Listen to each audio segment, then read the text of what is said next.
An eagle laid eggs in a nest up on the tree.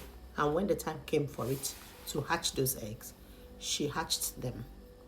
And then one fell from that tree. She looked around for it and she couldn't find it.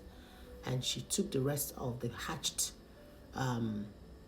eggs, the eaglets, she took them with her to her next place of habitation.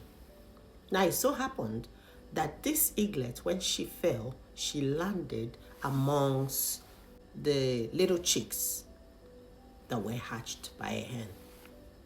So all the little chicks plus this eaglet grew up together.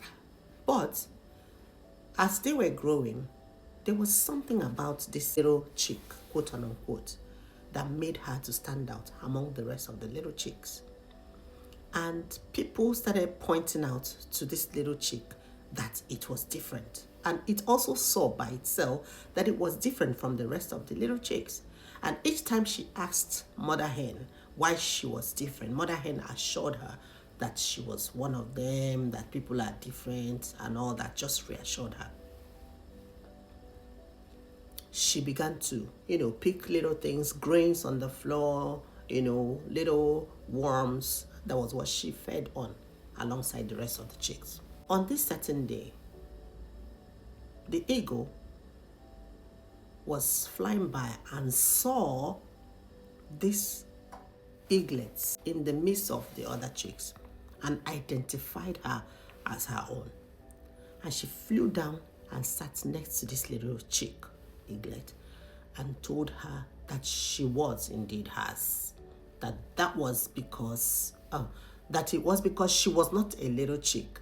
That's why she stood out among the rest of them.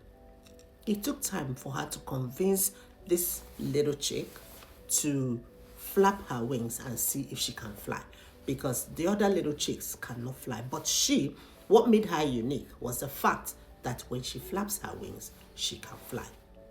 Of course, on several trials, she couldn't fly. But then, at one time, she tried flapping her wings and she could fly. And that was when she discovered that indeed, that what had made her to stand out amongst the other little chicks is the fact that she was indeed an eaglet and not a little chick. The moral of the story: a lot of times, we as children of God forget who we are. It happens. Life happens. Trials, challenges, tribulations, even victories, the good times of life also make us to forget who we are.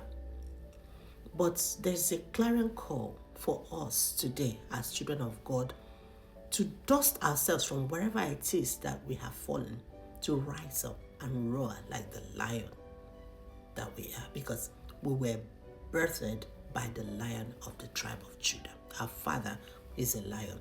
So wherever you may find yourself today, child of God, there's a clarion call for you to rise up from that state, regardless of what it is, and begin to identify yourself as the lioness, as the lion that you are, and begin to exercise your authority as a believer, your authority as the child of a lion, your authority as a champion,